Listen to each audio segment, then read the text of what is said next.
Welcome back to another episode of The Animates. We are discussing Mutant League.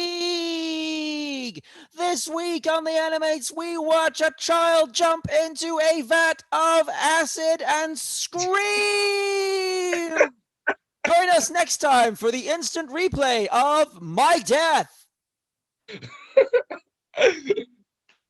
I'm the one fan in the crowd. Woo! No, there's other fans in the crowd, but they all got mutated to not have hands anymore. So I'm applauding for all of us. Oh God! So this week, as promised, in Captain Simeon, as we promised in our delightfully mundane Captain Simeon review, we watched Mutant League,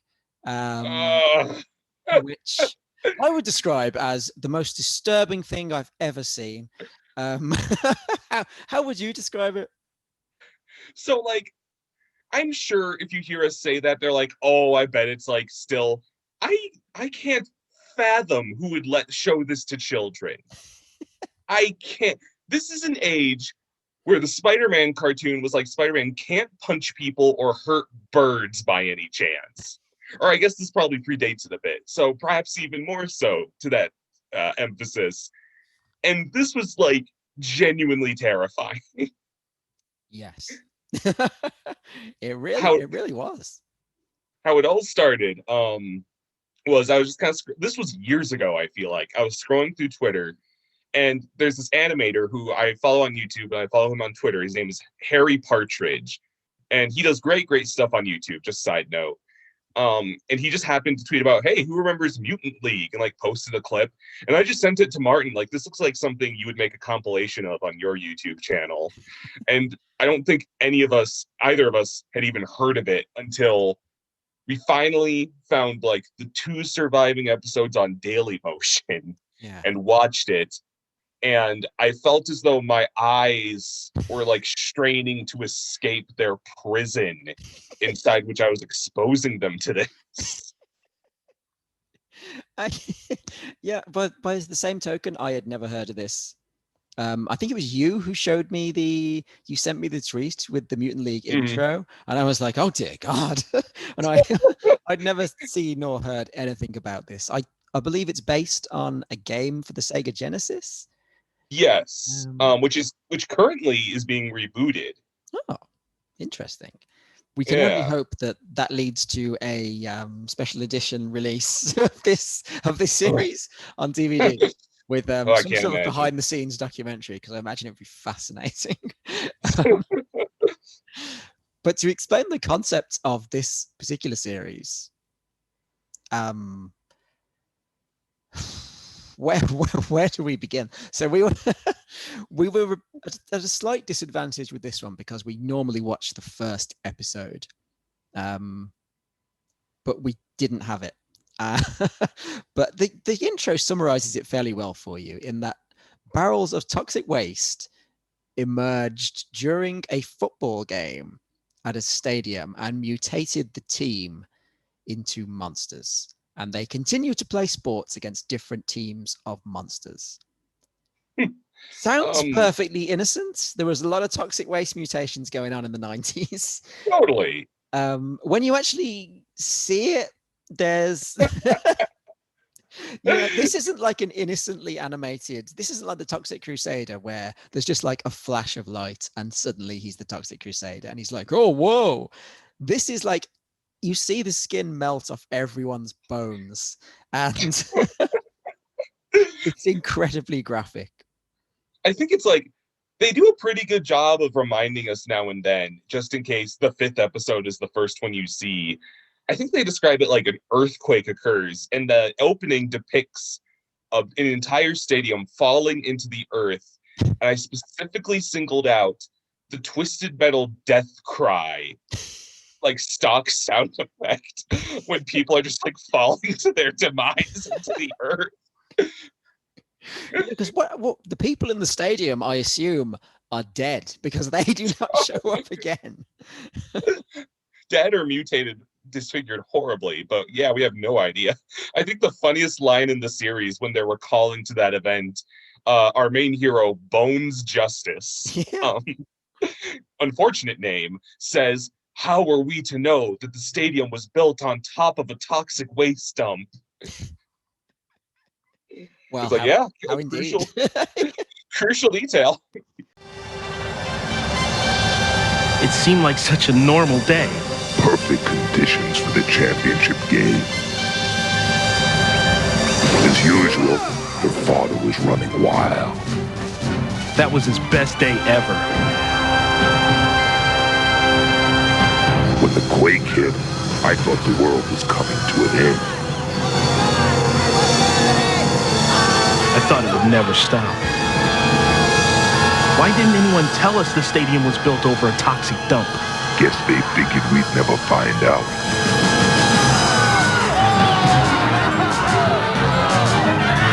But I can still taste the putrid toxins in my lungs.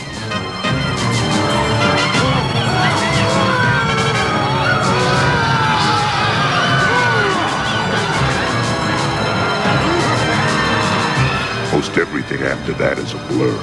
I lost sight of your dad. I know we went looking for you.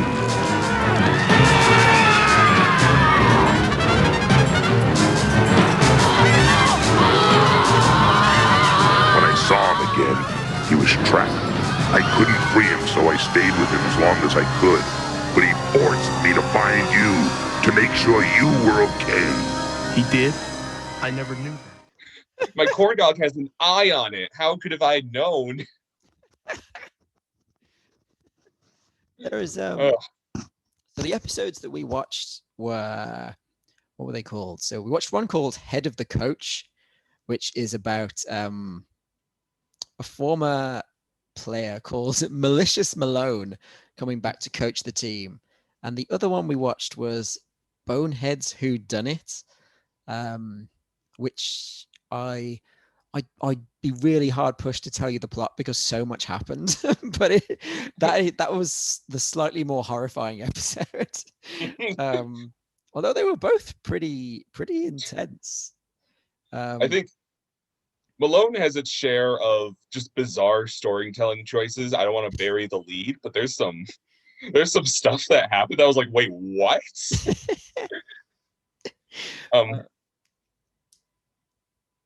Malone is like asked to rig games for the main bad guy, and we learn it's because he has a tragic backstory with a dead wife. Yes, he needed money to pay for his wife's cancer bills. But by the time he'd thrown all the games, his wife was dead. So he didn't get to save her, but her last words to him were, "Become number one in the game." And he was like, "I must honor her wishes." And he did. What am I talking about? What's going on? I've lost track of what's happened. Is that relevant to the plot of the story? Pretty much. I think it's more relevant to just how often they mention dying in this show. So there's a further twist to this later on where, what's the bad guy called? I want to say Xanor Prig. I actually can't remember. I think his surname is definitely Prig. Xanor Prig is like an evil football commissioner who has also been mutated, and he wants to discredit Bones and his team for reasons which I don't fully understand.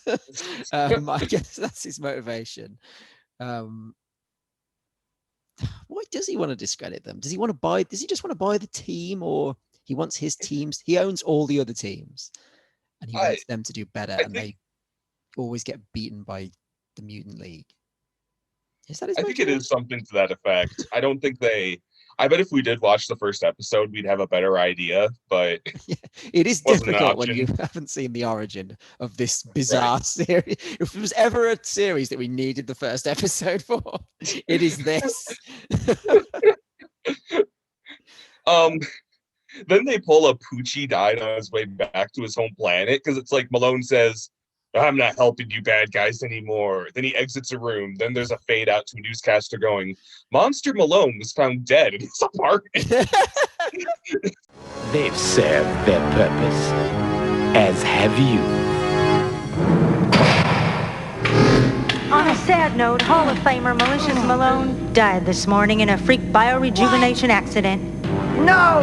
Apparently the chamber malfunctioned and went into auto-decontamination. Though the chamber seems to have obliterated any possible evidence, a full investigation is underway. What a shame. It speaks volumes about this series that if this was anything else, I would have gone, oh, he's not really dead. But in this, I was just like, yep, they've killed him. I was like, oh, okay. Turns out to be spoilers. He turns out to be alive at the end, but it was very convincing. He's just fishing in some creek that's apparently really easy to find. Yeah. Something about his father who disappeared into the earth. Right. Bones Justice lost his father. And I'm having a hard time reading on if he's dead and he's like playing in the legacy of him, or if he's gonna like find him one day and that's kind of his pusher. Well, he says to Malicious Malone at the end of that episode, if you see my dad, tell him I say hello. Right. Malone is like, that I will, son. And it's like, do you know if he's alive, or are you just in case you happen to see him, tell him I said hello? I feel like that could take a dark turn. He's just like, if you see my dad, tell him I said hello. What? He just drowns him or something. No, Bones, please don't!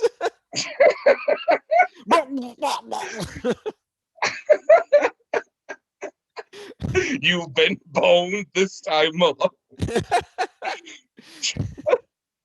When you get to hell, tell my dad I sent you. Why do you think your dad's in hell? He raised me. Look at me. I'm just gonna Google Bones' father to see if there is actually. Don't Google Bones his father. Oh no. Is there any information on what just happens? Your monkey screeches from your end of the call. Oh no. I can't find anything. Mutant League Bones. Oh, is he called Butch Justice? Apparently his name is. Oh my God. Butch Justice. Oh God, there's a picture of Butch Justice. He does not look good. Oh. Is he like not remotely a mutant? He's just like really ugly, hyper detailed. Oh no, this is just some fan art on DeviantArt. There's fan art of Mutant League. There's fan art of Butch Justice, the unseen father from Mutant League on DeviantArt. Well, there we have it. People of America and other countries, if you're out there making fan art of Mutant League, reach out. I just want to talk. I just want to talk. I'm going to have you all sectioned. I want you all on a lineup. I'm going to bring in a traumatized victim, and I'm going to say which of them made the fan art. But to sum up, no, there is never any closure, it looks like. There is an episode. There's a 2-part episode called In the Name of My Father, so maybe that's where they find him. But I can only assume that all the copies of this series were burned because it does not appear to exist anywhere beyond the confines of these 2 episodes that we found. In surprisingly good quality. Yeah, no kidding. Someone cared deeply for these recordings. Yeah. This takes us to the something whodunit, which I think you could rework into a horrifying blockbuster about the dangers of celebrity influence and drug abuse. Yes. Oh, well, graffiti. That's the only thing that they actually do wrong in this. Graffiti. I guess if you parallel jumping into a vat of acid for artificial highs into drug use, then I guess I'll. Sorry, you go ahead. No, after you. I was just gonna say, I guess I'll summarize that this one involves Prig, I guess is his name. Yes. Enlisting one of his mutants to act as Bones Justice's, I guess, HR guy. Yeah. And to be clear, his plan is to not even interact with Bones Justice. Just go up to his fans and say, "Hey kids, Bones Justice wants you to spray graffiti and pirate anime." And they're like, "I don't know about that." And he's just like, "Come on, don't you want to be cool like Bones Justice?" And they're like, "Gee, when you put it that way." And then they're all shoplifting 7-Elevens and I mean, spreading lies on Twitter. I don't know. You hit upon the great flaw of this plan in that there's no connection between the fictional human being that they are disguising themselves as and Bones Justice himself. So if anyone had asked, "Hey Bones, your HR guy's out here, he's enticing kids to graffito tag public property," he would have just had to go, "I do not employ this man, and I've never seen him before in my life." He does. He goes on the air, and Bones Justice is just like, "No, I don't know this person."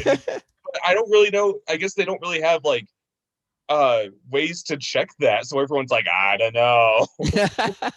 Should we check the employment records? No, print it tomorrow. We got a headline already. Bones Justice HR man tells city he's a bad person.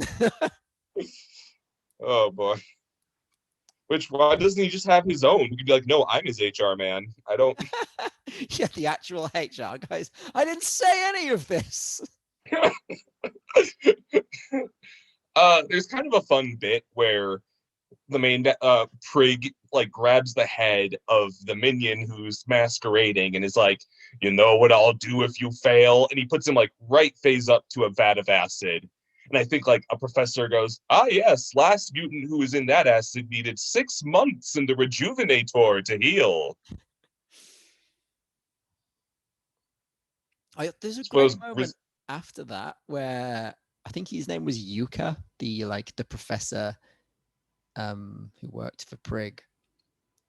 The werewolf guy goes up to him and he's like, "Hey, can you make me a Prig suit?"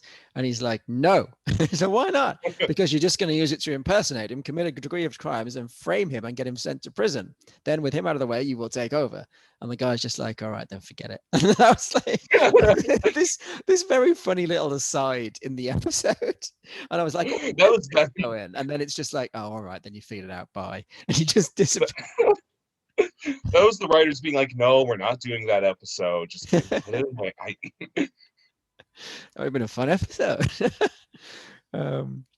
He's like, "So did he ask about making a suit of me to commit multiple crimes and frame me and then take over?" Oh, totally. Yes. Again. Really glad you're the only person capable of initiating that, and I put my sole trust into you. I mean, another like weird plan from Prig. Like he plans to frame Bones Justice as a bad role model for kids because that will somehow allow him to do what he needs to do with the team, which still remains unclear. Do you want to buy the team, but you just put them into disrepute? You don't want them to be a threat to your teams anymore? I don't care what you want, Prig. It doesn't seem like you have much of a plan. And he really wants to cancel Bones Justice. He really does. Which you could easily do because his name is Bones Justice. I think you could just start there. I mean, your enemy is a literal skeleton man. So I don't know how like no bad PR is going to hurt that man at this point. He literally hits balls with his own dismembered arms. I can't believe we haven't touched much on the games themselves because they have like they animate like 5 new minutes of footage and they like abuse it with instant replays and stuff, and it's always of someone's head flying off. Like, something horrible. Yeah, there's a bit at the start where it's like coming up on today's Mutant League, and then there's a bit at the end where they recap the game with a really like exhausted sounding announcer who's like screaming his lines for about 10 minutes. In today's game we saw this and then this happened and He sounds like he's about to die. That's right! It's time once again for MLSN's Replay of the Day! We witnessed some pretty incredible athletic feats on the field today, including Justice's stiff-arm swat for a home run, and the incredible wall-shattering catch from center field to Dogstar. But the icing on the cake from the Monsters came from Sputer's heads-up play. An unbelievably gooey catch that will earn him a place in the Hall of Fame and the Rejuvenator. And then he's like, he's gonna need some time on the bench and on the Rejuvenator. Which they keep, I feel like they have to legally mention the Rejuvenator every time someone gets hurt, just to like keep the FCC off their backs that the mutants will be fine after being dismembered 12 different directions. I mean, what was the pitch meeting for this like? Who were the executives?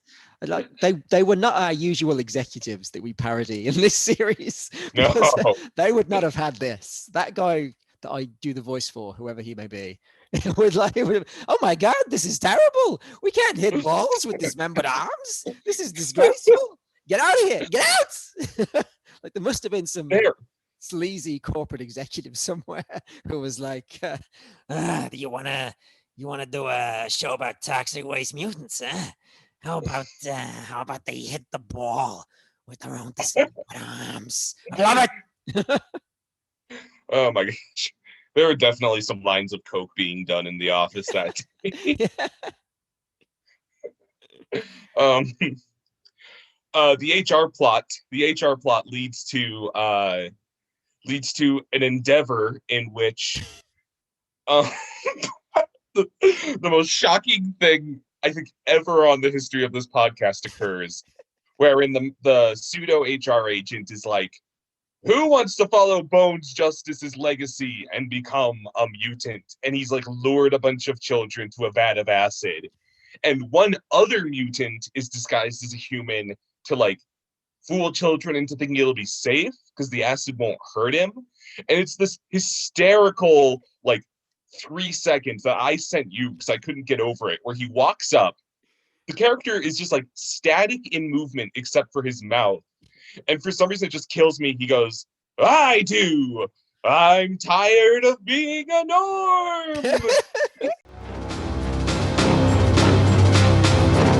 Who wants to be the first to feel the power of mutant strength? To run faster than a car or be able to lift one? I do. I'm tired of being a norm. Here is a man willing to do whatever it takes. A man who can be a mutant. Do you know the power words? Yes! Bones Justice! he sounds like he's so nasally as well. It's such a great voice. It's such like an undersold line and yet completely over the top. I'm tired of being a norm. A norm being a normal person who wasn't mutated by this disaster. Which, you know, I would imagine is still 99.9% of the planet. Right, so there's just one stadium that fell. Yeah. The world is separated into two castes of humanity, norms and people who are at the Pepsi Center on July 18th. That tragic day. Yeah. I think the survivors will envy the dead. And then the children follow their lead. They're like, oh yeah, and then they're like, say the magic word as you jump into the vat. Bones Justice! And the children... And then it looks as though the HR guy wanted to sell that idea, but not let any children jump in, because that'd be taking it too far. It was more purely to smear Bones Justice's identity that he would say this is a good idea. And then a boy does jump in, straight up jumps into the vat of acid, and like he's screaming. But it's like, underplayed because we've seen heads fly off, we've seen dismemberments, and this kid is like wading in acid and is treating it like a hot tub that's a little too hot. Well, when he first jumps in, he just goes, "Ah, it burns!" And I genuinely thought the kid was just going to melt, and that was going to be what happened. And the HR guy's like, "Oh no, I like that kid."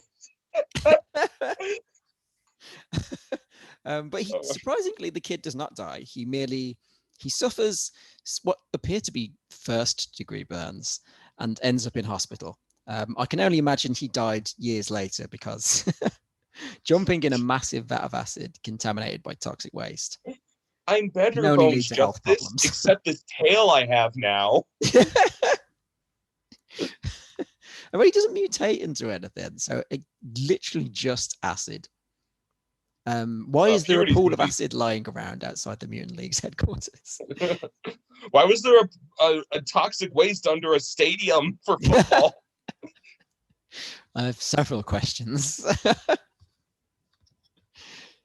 You know what gets me? You know what I'm like at the end of the day? There are still shows I don't like as much as this one that we've watched so far. I think this is far from the worst we've ever watched. Like, it's not impressive. It's poorly animated and stupid. But I'd probably take this definitely over James Bond in the 22nd. No, James Bond in the 20. Sherlock Holmes in the 22nd century. Yeah. Probably even over Street Sharks. I mean, it's certainly more creative than Street Sharks, and it's not the worst. I wouldn't even say that it's bad. Or would I? I don't know. I don't know what to make of it. It's so bizarre and shocking that I'd like, if you offered me another episode, I'd be like, yeah, why not? Let's see what horrors this has in store for me in the next episode. I'd be up for it. Honestly, yeah. I'm really surprised there was never a Double Dragon PSA at the end, like, "Hey kids, Bones Justice here. We had some fun today with acid, but like, don't." No.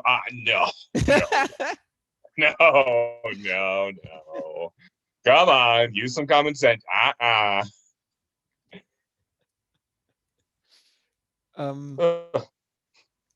So I guess all that remains to say is never go to a football stadium ever again, because this is what might happen.